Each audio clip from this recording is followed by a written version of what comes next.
Too many people in Australia continue to experience prejudice and unfair treatment because of how they look or where they come from. Yet nearly half of all Australians were born overseas or have at least one parent who was. Welcome to The Human Factor, the show where we explore social change through the eyes of social entrepreneurs. My name is Melanie Russen, her name is Erin McKay, and we are your hosts. Erin and I met when working in the nonprofit sector. We became really curious about social change and the people behind it. And so we've created the Human Factor podcast. If you're starting or running a social enterprise, or you're simply interested in stories of good, or maybe how social change happened, then you're in the right place. Stick around and have a listen. Our guest today is Kim Rollason-Nokes, founder of social enterprise Ethni, previously known as Enrich'd Creative. After moving to Brisbane in 2014, Kim found herself working with young refugees who were struggling to find employment.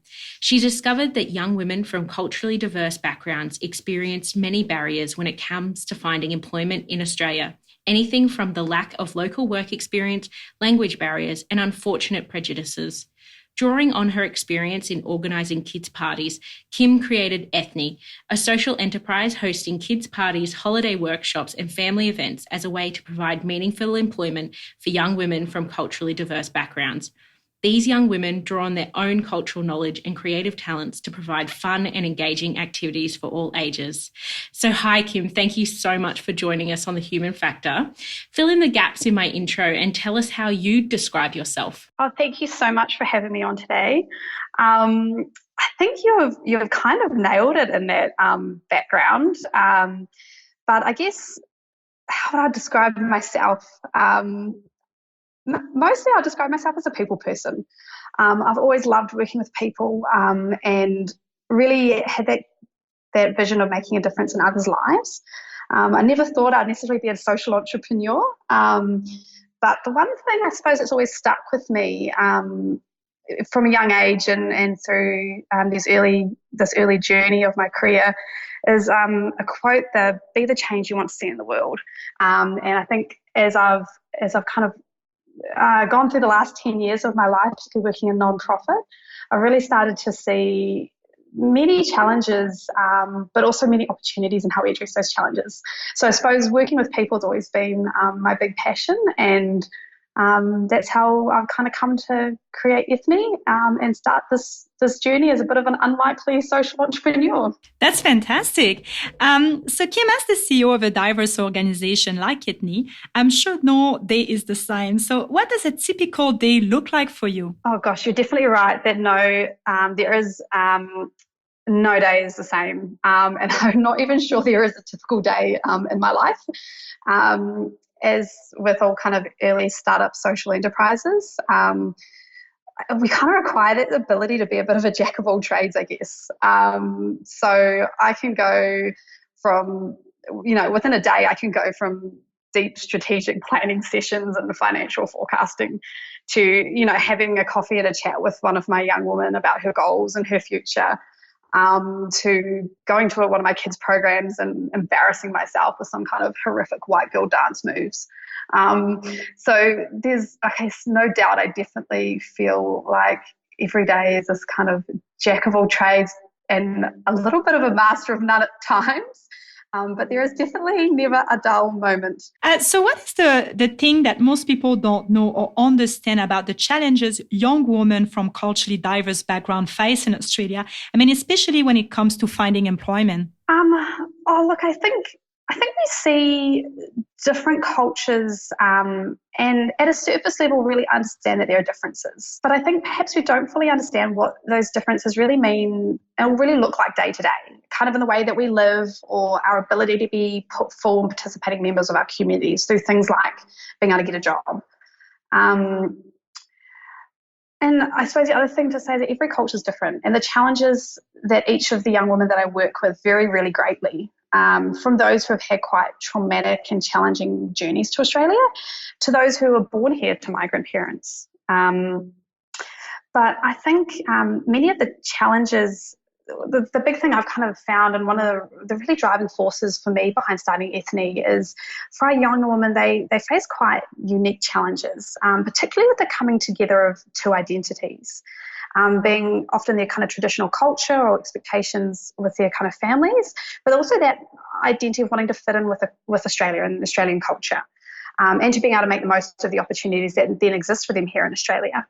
So it can be a really challenging thing for our young women. They have many expectations often at home to be carers for family, for parents, for younger siblings, often who have faced quite an enormous amount of trauma if they've arrived here maybe as a refugee or asylum seeker. And sometimes this can become to the point where they're maybe unable to leave their homes for anything other than school. And I mean, young men often get a lot more freedom than our young women. And, you know, these young women find themselves both having to be the parents for younger siblings or carers or translators for their parents. And the expectation on them is massive.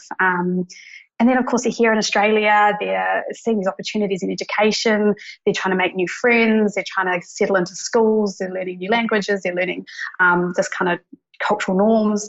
And it's sometimes it's just a really hard gap to bridge between, you know, I guess that drive and motivation to become kind of full contributing members of the Australian society, but also their deep commitment to their cultures and their faith and their family. I guess with Ethni, it's really creating an environment for our young women, both working with other young women and with children, where maybe they can feel comfortable or find it's a culturally appropriate and meaningful employment opportunity for them.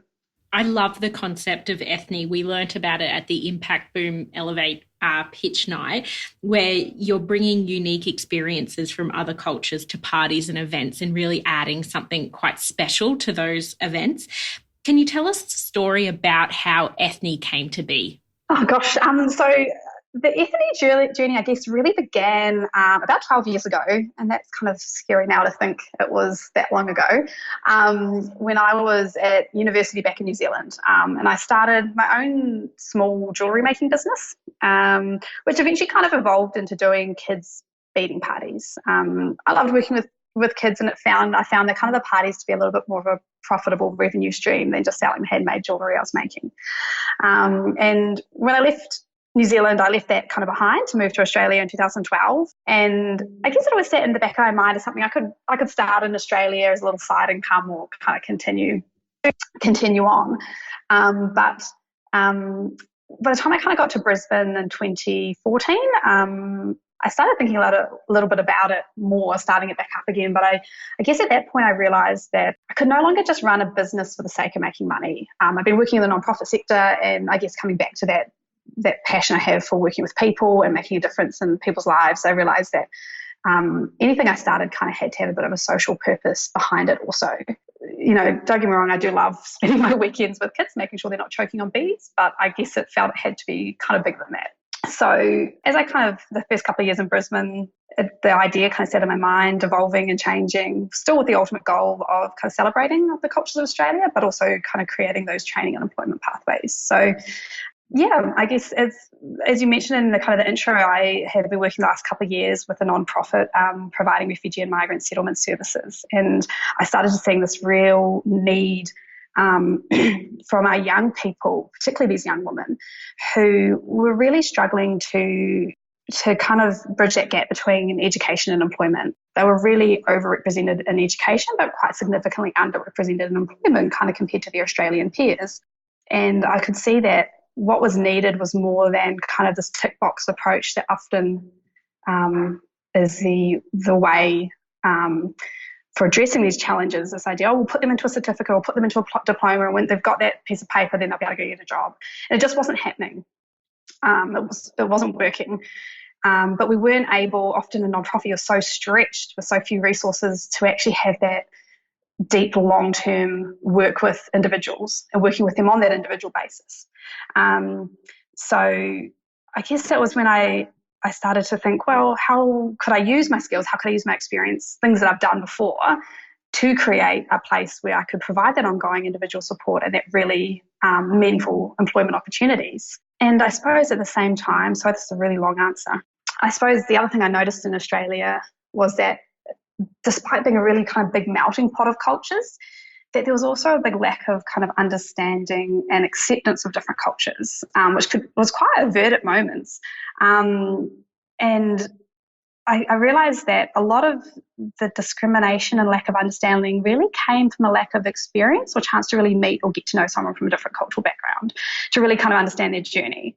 And while I saw that activism kind of had its place, I also saw that it could alienate people more. So I wondered how we could create kind of really fun and non-confrontational spaces where people from different cultural backgrounds, I guess, could learn from one another. So yeah, I guess bringing those kind of two thoughts together, seeing this real need, both the need as well as the opportunity in these young women's skills and knowledge and things they could share, as well as this need for more people to get the chance to meet someone from a different cultural background. And that's where kind of Ethni was born from. That's such a beautiful social mission. And I actually lecture to international students primarily.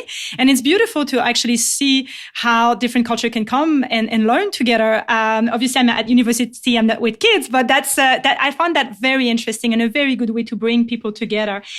So I guess my question for you, Kim, is, so you've got this beautiful social mission, but my question is, how do you kind of balance that social mission with, I guess, the idea of making a profit, of running a profitable business? Yeah, I guess, well, that's the biggest question, social enterprise, right?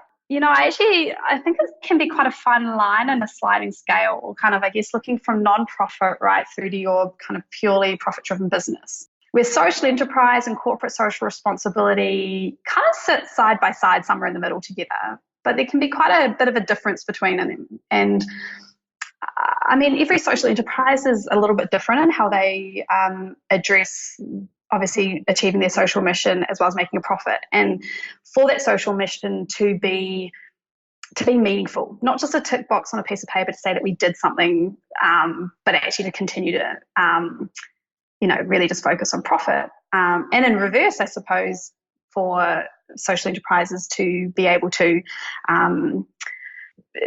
still focus on their social mission, but also be sustainable.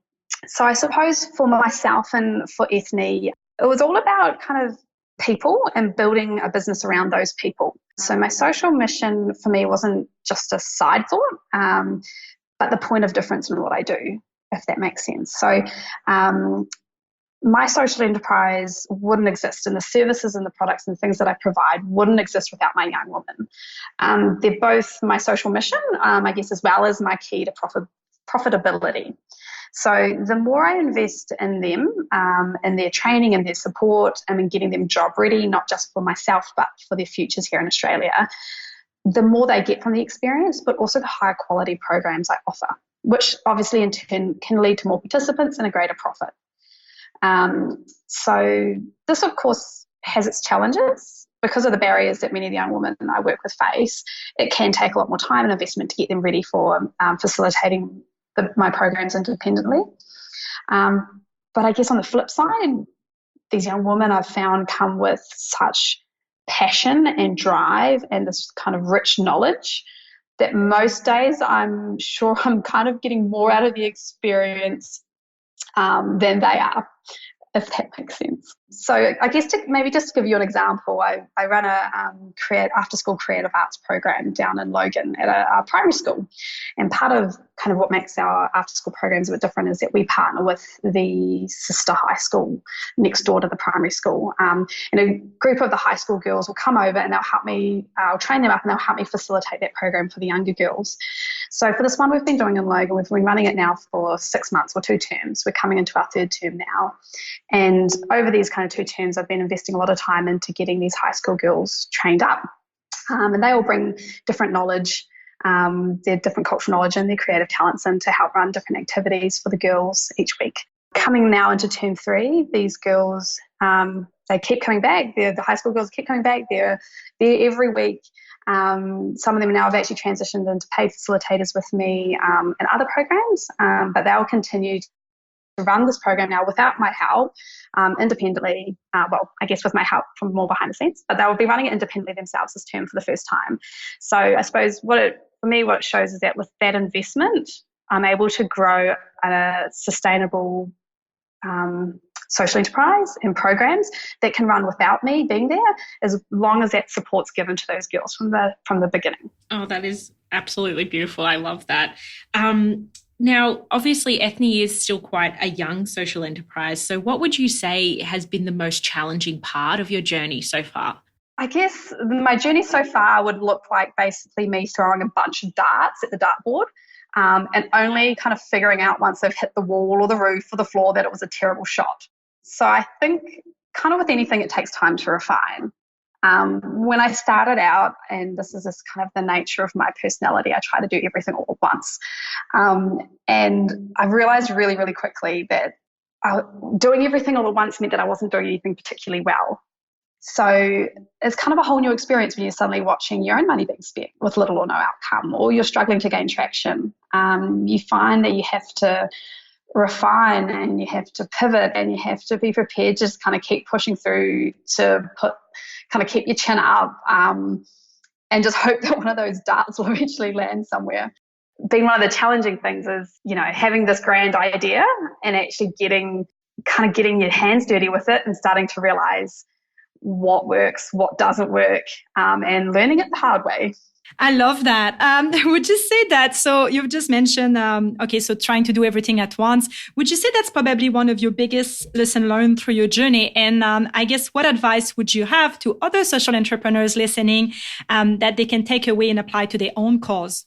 I think the biggest lesson, and it kind of relates to this idea of just giving things a go, and is that idea of being prepared to fail. And I know that you hear it all the time. I think as social entrepreneurs and things, you kind of hear this kind of cliche, you're going to fail, be prepared to fail. But I'm learning, I suppose, that it's a cliche for a reason. And I've kind of recently realized, I guess, that I spent the last 30 years of my life never really being in the position of facing failure. I've kind of succeeded reasonably okay at most things. Like I've got okay marks at school. I've been offered pretty much every job I've interviewed for. I've done my jobs pretty well. And here I kind of am naked. The success of my social enterprise, I suppose, resting quite squarely just on my shoulders alone. There's no backup plan. There's no paycheck coming in every fortnight. There's no manager to push back on. It's kind of squarely on me. And it's been massively uncomfortable, but I'm learning really quickly that you have to sit and find a level of comfort in that total discomfort of failure, of picking yourself up after every no, every failed program or event or every attempt at something, and kind of keep pushing on and keep throwing those darts at the dartboard, perhaps with a little bit more strategy the next time, but nonetheless still just being prepared to kind of stand up and do it again, even though it failed miserably the time before. That's such a great lesson, and I think something that everyone can apply, not just a social entrepreneur. In addition to the creative experiences that you have at events and parties, you also run the Creative Futures program, which is a unique facilitator training program to ensure long-term employment for women that you support. And in just 1 year, I love that you have this so clearly on your website. You've provided employment to 6 women. What's been the most difficult part about implementing a training program for culturally and linguistically diverse women? I think one of the whole reasons I started Ethni was something I didn't get the chance to do as much working in nonprofit, where you're quite tied to the funding cycles and expectations of your funders. And that was to provide this really deep, focused support and mentoring. But the challenge with that deep, focused support and mentoring is that it's also very intensive. So I suppose one of the most difficult parts about implementing this program has been working with everyone's individual needs, and remembering the unique challenges they face. I try and get all my young women together for a training day, and I swear sometimes it's like herding cats. And I think, when I was a teenager, I would have had no problem being there. But of course, I had a mum that would drive me everywhere. She had a job, she had a car. It was just the two of us at home. I had the privilege of getting my driver's license young and supported by a car. I knew where I lived. I'd lived there my whole childhood. And, sometimes I forget. I've got to kind of check myself and remember that that the young women I'm working with can literally spend the whole days looking after younger siblings, cleaning, supporting parents who don't work, that they might have, they can't even leave maybe their parents on their own. Then I'll need to go and pick them up. I need to go meet their parents. I need to, have a chat with them. I need to spend that time with each and every individual young woman I work with from every different cultural background and get to know what's happening with them, the things that they're saying, the things that they're not saying. And you just never know what's happening behind the scenes for them. And I think this was one of the big reasons I started it, but also one of the biggest challenges of it. So I guess they've all got a story, a background, expectations, very, very different to the life I've led. So it's forever a process, I suppose, of patience and reflection, of humbling myself, of kind of checking myself at moments if I get a bit frustrated or feel a bit challenged. But in the flip side of that, I'm kind of, forever grateful to the young woman I work with, going back to kind of that, what I mentioned before about kind of feeling like you're failing and you kind of have to keep picking yourself up. That, sometimes, one of the young women will message me something just saying how much they've loved a program or they appreciate the time, and I'll kind of screenshot it and I'll keep it there. So the next time I'm kind of manically scrolling through my phone for something, I kind of stop and I have a time to reflect on that all that time, all of the challenges are worth it because that one person felt like they mattered to you for that one moment. That's so beautiful. I love that. I love the idea of keeping that little moment, the memento of gratitude to remind you to get through tough times.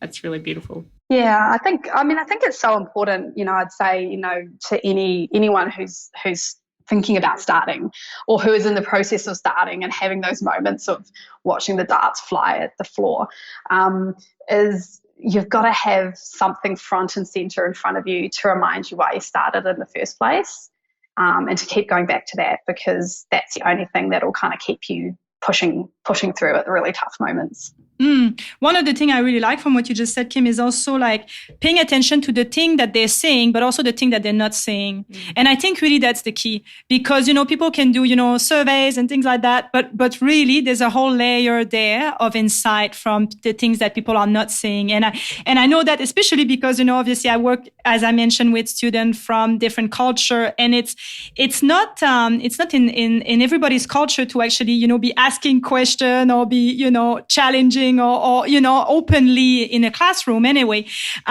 So I've paid a lot of attention to, the nonverbal or this one-on-one discussion or these kind of things to actually, truly listen to their feedback, Yeah, I think that's right. And I think a big part of it too, as I've come to find, it's once again, it's part of this kind of challenge of that. It takes a long time to build that trust.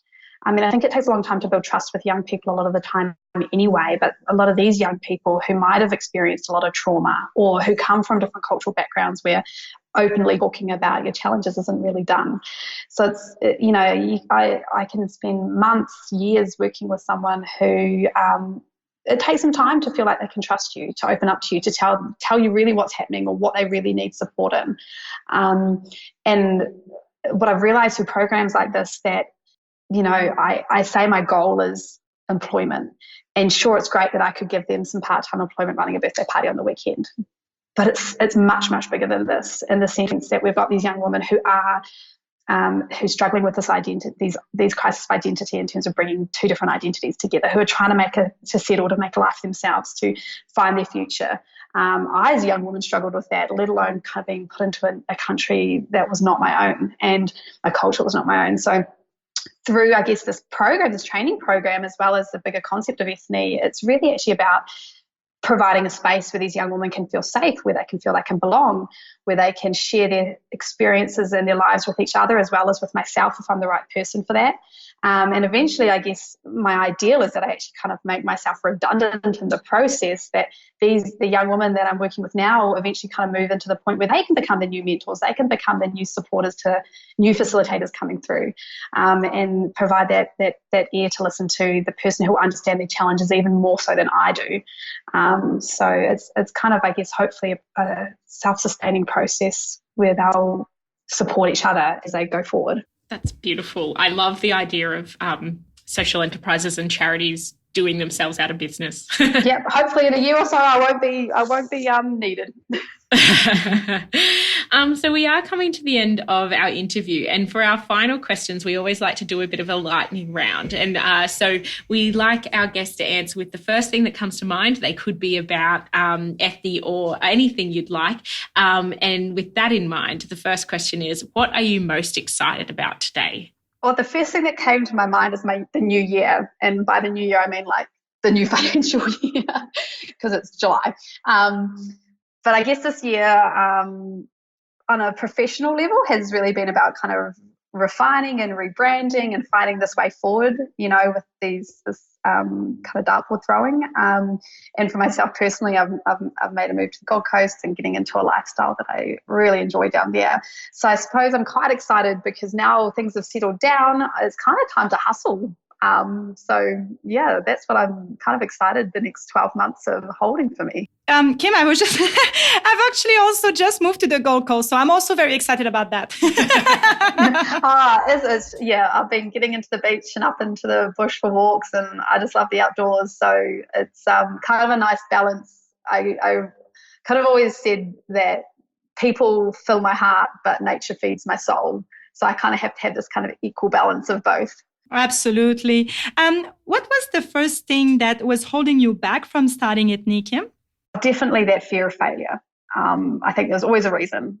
Leaving my full-time job was probably that biggest step. But once again, I didn't realize until I actually did it that, it's okay. I could always get another job again. And now I've failed a few times. I'm kind of pretty okay with it too. And I think, that fear of failure was definitely the thing that held me back. So what do you see as being Ethni's biggest challenge in the next 12 months? Definitely gaining a following and getting some traction. It's new, it's unheard of.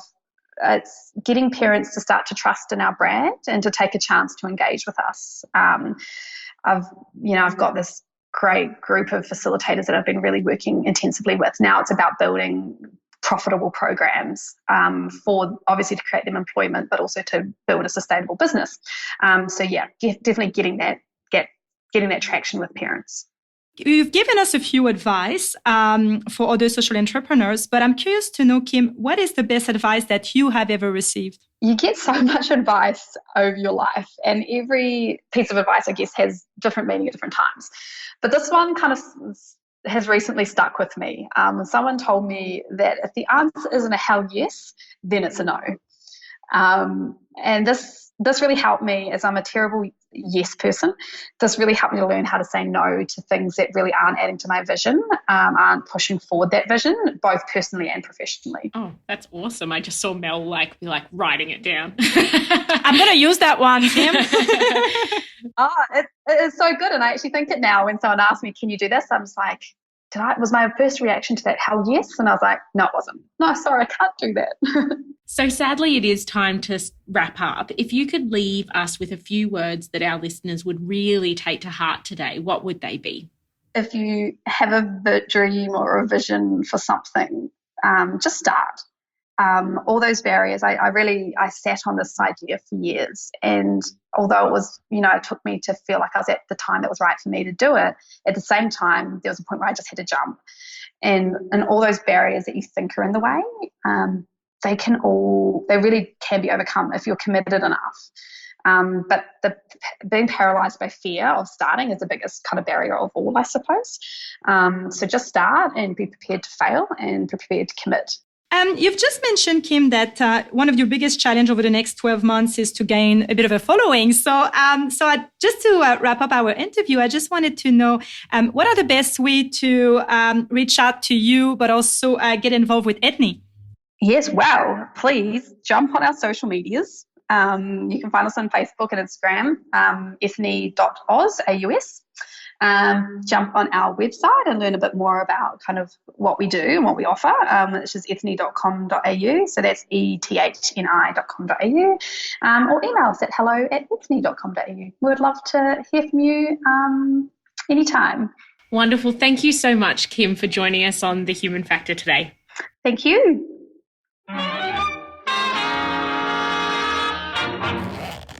The Goody Bag. It's our favourite time of the podcast. It's time for the Goody Bag. Mel, what are you putting in the goodie bag this month? So I'm putting into the goodie bag the photographer Josh Rossi. He wants to help kids to find their inner power. So he brought together different kids with disability and basically did a bit of a photo shoot as superheroes. It's really, really cute. So for example, there is Sophie, she's 3 years old, has cancer and did this photo shoot where she's Wonder Woman. It's really, really cute. And then we have a 9 years old Tegan who was born with half a heart and then becomes Superman as part of this photo shoot. So I think it's a really good way to empower these young kids, with disability. And then Josh can be found obviously on Facebook, but also on Instagram at Josh Rossi Photo. And it's really cute. So I encourage you to have a bit of a look at that, and we'll share that on our social media as well. So cute.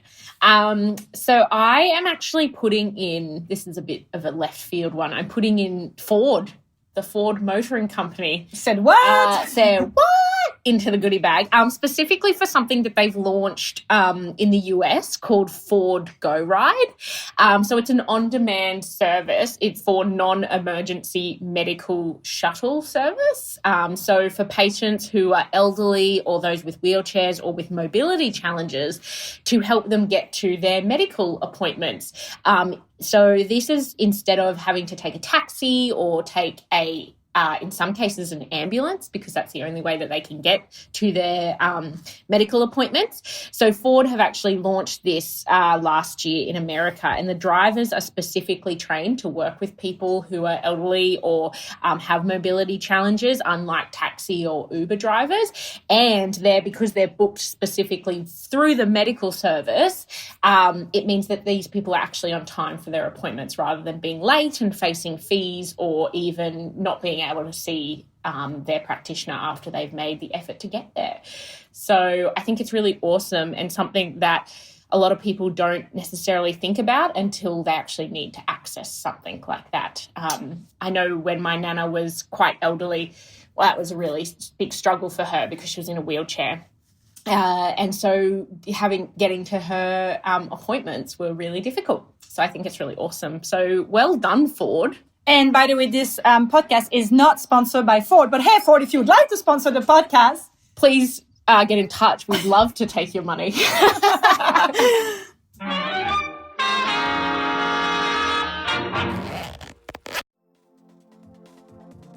Thanks so much for listening to today's episode. If you enjoyed it, please hit subscribe or leave us a review on iTunes. We'd recommend 5 stars. Head over to our page on Facebook and Instagram by searching Human Factor Podcast and join in the conversation. Tell us what you thought of this episode, and if you have thoughts or insights to add to anything Kim said today, leave us a comment. Or you can tweet us at _Human Factor or visit our website and the blog at humanfactor.com.au. This show is just one part of a community that really wants to affect and grow social change. So if you've got a topic or a person that you'd like us to feature on the show, please let us know. You're all awesome, and we'll see you next time.